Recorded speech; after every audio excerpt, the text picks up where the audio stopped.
Bem, o Brasil está pegando fogo lá em Brasília, com toda a população brasileira de bem aguardando a votação da urgência da PEC da anistia, que Hugo Mota prometeu que será pautada hoje. Mas muita coisa está acontecendo debaixo dos panos entre o Centrão, o STF e gente que não vale a pena nem mencionar. Nesse vídeo eu também vou atualizar vocês a respeito do estado do presidente Jair Bolsonaro, que está no hospital novamente, passou mal ontem à noite, e vamos falar da PEC da blindagem. Tudo isso está junto e misturado com a intenção de Valdemar da Costa Neto de levar em 2026 para candidatos à presidência a chapa Tarcísio e Ciro Nogueira, como a gente vem avisando para vocês há muito tempo. Ou seja, no Brasil, meus queridos, você tem que ter estômago. Ou você tem estômago de avestruz, como dizia a minha querida vozinha, ou você está fora do jogo. Fica comigo até o final dessa edição. Eu vou pedir o seu like logo agora no início do vídeo, que é bastante importante.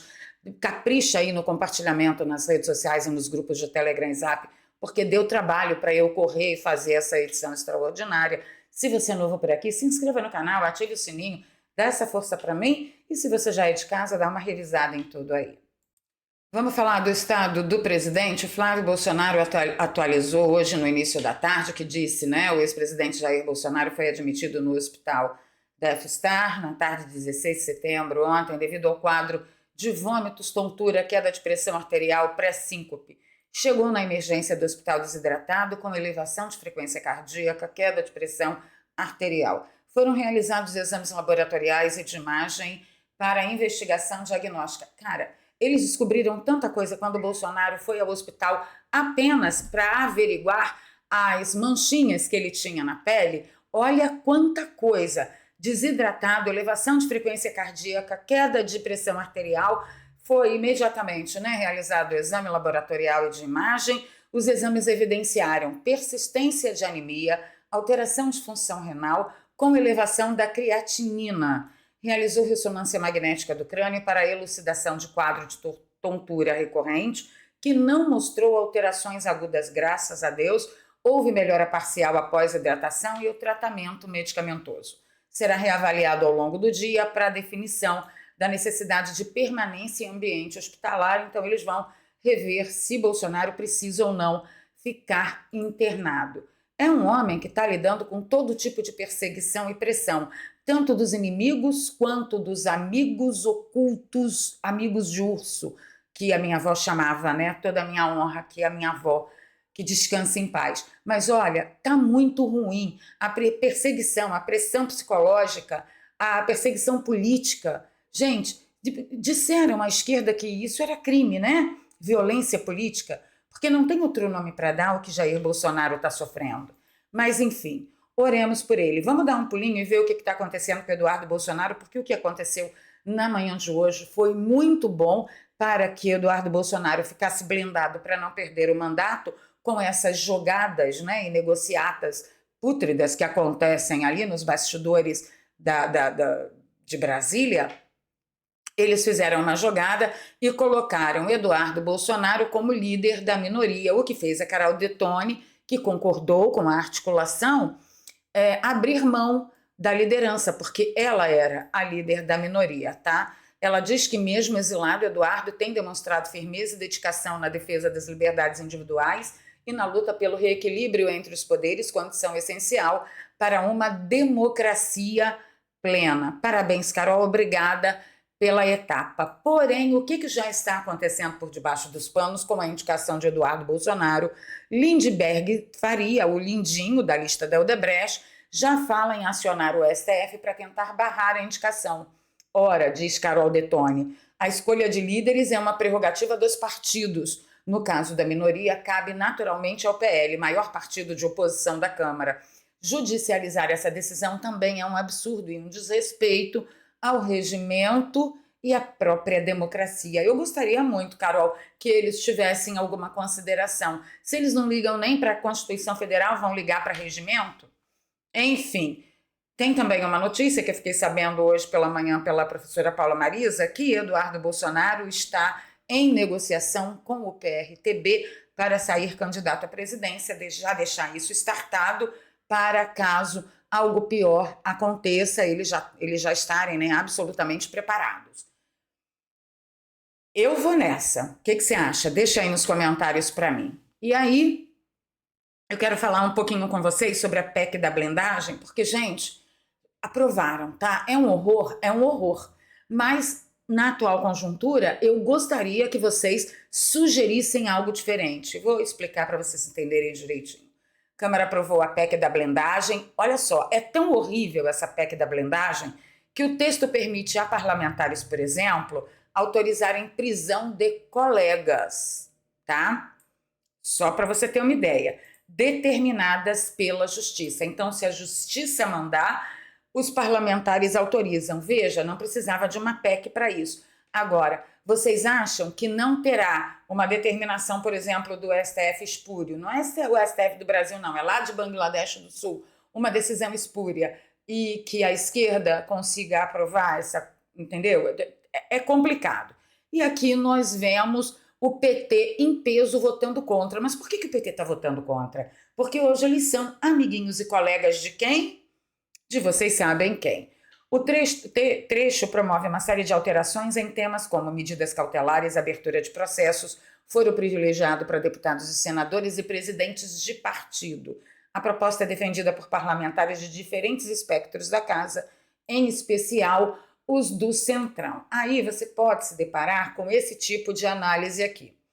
Van Hatten e todos do Partido Novo, Deltinha, votaram junto com o PT e PSOL para manter o Congresso refém do STF e impedir a anistia já. Na hora H, a direita limpinha, sempre ao lado do PT. Não se enganem com o Novo. Aí eu posso abrir um grande parêntese aqui para vocês, para colocar as coisas em suas devidas proporções, porque a partir do momento que você pede a proporção, o senso de proporção numa análise, você corre o risco de estar completamente errado. Eu entendo o Novo ter votado contra por consciência de que essa era uma medida muito ruim, mas eu não entendo o Novo fazer parzinho com o PT, não entendendo a atual conjuntura do país. A direita sofre uma perseguição sem precedentes. Nem na época que eles chamam de dentadura havia o que está havendo agora. Portanto, isso no âmbito judicial. Portanto, eu não entendo realmente o Novo. Sinceramente, um partido que não soma com o conservadorismo divide. E se divide o conservadorismo, os votos dos conservadores, fortalece quem? Deixa aí nos comentários para mim. Aí o Deltan disse o seguinte a respeito da PEC da blindagem. Ele disse que ela protege parlamentar corrupto junto com injustamente perseguido por críticas ao STF. Realmente, essa é a condição. Esse é o retrato perfeito, real, tá? Salva o joio junto com o trigo. É um salvo-conduto, segundo ele, para práticas disseminadas no Congresso como a volta das emendas parlamentares, as rachadinhas e os funcionários fantasmas. Eu não sei o que está acontecendo no Congresso de diferente disso, Deltan, na esquerda e parte do Centrão. Com PEC ou sem PEC, isso aqui, volta de emendas parlamentares, rachadinhas e funcionários fantasmas, continua existindo, mesmo sem PEC. Então, quanto a isso, realmente, eu não vejo diferença nenhuma, não. Vamos falar da PEC da anistia? Vamos. Não posso iniciar sem comentar que... Porque assim, gente, deixa eu traçar um panorama aqui para vocês. A PEC da anistia está diretamente ligada com a elegibilidade ou não de Jair Bolsonaro, que inclusive tem uma notícia bem séria para eu comentar com vocês, já eu chego lá, a respeito da elegibilidade de Jair Bolsonaro. Está tudo misturado e tudo conectado com Bolsonaro, candidato, e chapa Tarcísio Ciro Nogueira. Entendeu? Então, não dá para falar sobre isso sem falar da resposta do número 2 da diplomacia de Trump, que avisou ao Brasil que os Estados Unidos reagirão mesmo com a chance de Bolsonaro ir para a papuda. Ou seja, não se negocia com terroristas. Ponto final. Dado o recado, vamos lá. O Hugo Mota avisou ontem que pretende pautar a urgência da anistia e o governo começou a fazer a ofensiva para barrar. Mas que anistia que o Mota pretende defender? ele vai pautar a urgência, ele diz que está disposto a pautar a urgência, porque ele pretende defender redução de penas, em vez da anistia ampla. Se ele está se arriscando a votar a urgência para defender isso, é porque lá nas contas dele ele já tem voto suficiente para aprovar isso aí que está na tela de vocês, e não a anistia ampla, geral e restrita. E este é o meu apelo a vocês agora. Tem um monte de deputado retirando assinatura e tem também pessoas passeando pelo Congresso fazendo uma espécie de pressão. Como denunciou o Paulo Figueiredo, ele disse: eu queria saber se é verdade que o Gilmar Mendes está indo pessoalmente de porta em porta no Congresso, enquadrando todo mundo contra a anistia. Se for, é o pior tipo de comportamento de violador grave de direitos humanos. E tem mais, tá? Andréia Sade diz que sem anistia, o Centrão busca aval do STF para reduzir pena de Bolsonaro em 6 anos. Passa de 27 anos de condenação para 21 anos e é esse tipo de redução na anistia que pretende promover Hugo Mota. E qual é o meu desespero, qual é o meu terror?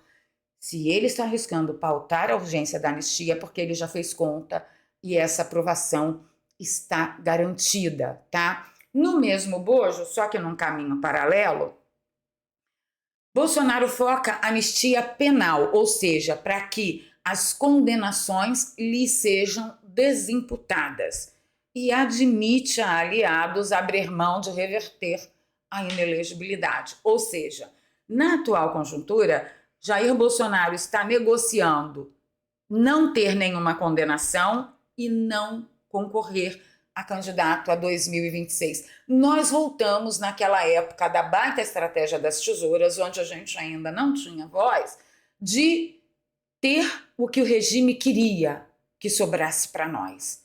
Nós estamos nesta situação. Claro que preservando o Eduardo Bolsonaro, eu vou nessa, não vou em Tarcísio e Ciro Nogueira não, tá? Jaqueline Loyola também denunciou que estão comprando deputados para retirarem o voto pela urgência da anistia. 20 deputados já retiraram o nome. Esses deputados pela anistia geral, ampla e restrita. Agora, a anistia do Mota, senhores, eu já não sei. Então, qual é o meu apelo na tarde de hoje, nessa edição extraordinária? Entre em contato com os seus deputados. Vejam como eles votaram. Eles estão indecisos? Eles estão aprovando? Eles estão contra? Deixa lá na rede social deles. Eu não votarei em você mais, eu não te reelegerei. Eu quero anistia ampla, geral e restrita. Tá ruim demais, hein, gente? Vamos lá. E o Fábio Van Garden deixa o seguinte recado que eu julgo muito importante. Não confundam anistia com redução de penas. Não aceitem acordos desequilibrados, nem desesperados, nem quando pressionados. Levantem da mesa. Eu acho que esse foi um recado para a turminha do Centrão e também para aliados de Bolsonaro. Enquanto isso, Valdemar da Costa Neto, deitado em berço esplêndido, urrando de desejo pela volta do Teatro das Tesouras, declara que Tarcísio e Ciro Nogueira formam uma ótima chapa à presidência. O presidente do PL elogiou a chapa articulada pelo Centrão e cravou: Bolsonaro é que decidirá. Bolsonaro está com uma espada de Damocles na cabeça, está com a corda no pescoço, está sendo pressionado de forma mais cruel e vil. Pessoas estão falando para Bolsonaro: abra mão da sua inelegibilidade para que a gente possa salvar os condenados do 8 de janeiro. Existe mais crueldade, mais desumanidade, mais sujeira que esse tipo de pressão? Não, senhores, não existe. É exatamente por isso que Jair Bolsonaro está passando nesse exato momento, enquanto está internado, sem saber se vai continuar ou não internado. Então, a sua ação agora, junto ao seu deputado ou deputada do seu estado, é de suma importância para que a gente consiga aprovar a urgência, mas consigamos fincar a anistia ampla, geral e restrita. Porque senão, senhores, nós não teremos para onde ir, tá bom? Ficando por aqui, pedindo seu like, seu compartilhamento. Se você acha meu trabalho relevante, por favor, seja um apoiador recorrente. Aqui tem um Pix, você pode contribuir com qualquer valor que ajuda pra caramba a gente. É doarpravaleria@gmail.com. E se você gosta do meu trabalho, pega o nosso link, leva aí para as suas redes sociais, curte, comenta, se inscreva no canal e ative o sininho. Encontro com vocês nos comentários. Beijo no coração.